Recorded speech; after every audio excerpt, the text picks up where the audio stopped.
Hi, I'm Nick. I'm the head of design here at Digioh. I wanted to give you a quick overview of how to design your pop-up within our platform. When you start from a theme, you'll land on the main page and layout tab of your pop-up. From this page, you can edit the dimensions of your pop-up. You can edit the overall styles like box border, box background, simply by clicking on these options. Clicking into the color will let you change the color of your box background. You can select a color option from here, or you could also add in your brand color right there. We'll select a light blue here. You can also add a border by selecting from this drop down. So we can select solid. We can change the color of that border. And if you need to change the border radius, you can round the corners there as well. You can also add or update your image here.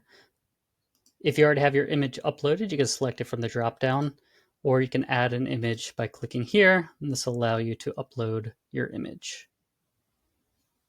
You can also just click onto each element, and it'll open the editor tab here.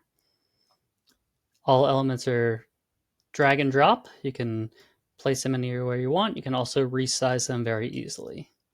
Once you click into an element, you can select all the different styles that you want to customize. So you can change your text color. Say we'll do a dark red. You can change your font here. Select any from the drop-down. We have basic fonts and a handful of Google fonts preloaded into the platform, but you're also able to add your own custom fonts.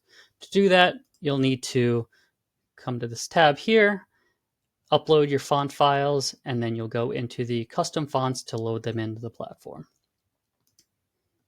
You can also click on your buttons here to update all the similar settings for this design as well. You can change text here. Say we want to make this Apple. You can come down to the styling, change your fonts, colors, all in the same way.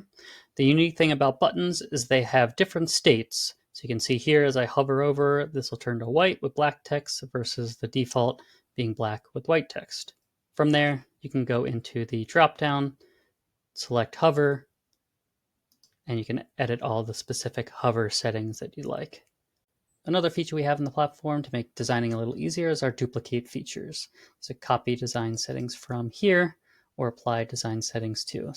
So say we design this button to have a dark red background, and we'll say hover, it goes to light red. And you want to apply this to the other buttons. You could simply click on this other button. You can check which button it is. So this is button 3. And we will copy design settings from main page, button 3, and click copy. And then it'll make this button the same style as this. After you make all of your updates here on this page, you'll want to make sure you go into the other pages and make similar updates. Again, make use of those duplicate features to help copy some of the stylings that you set on your main page. Always remember to save and preview. Make sure your box is looking good. And then you'll also want to go into the mobile version if your theme you started from has a mobile version, and make updates there as well. If any questions come up, feel free to reach out and we're happy to answer them for you. Thanks.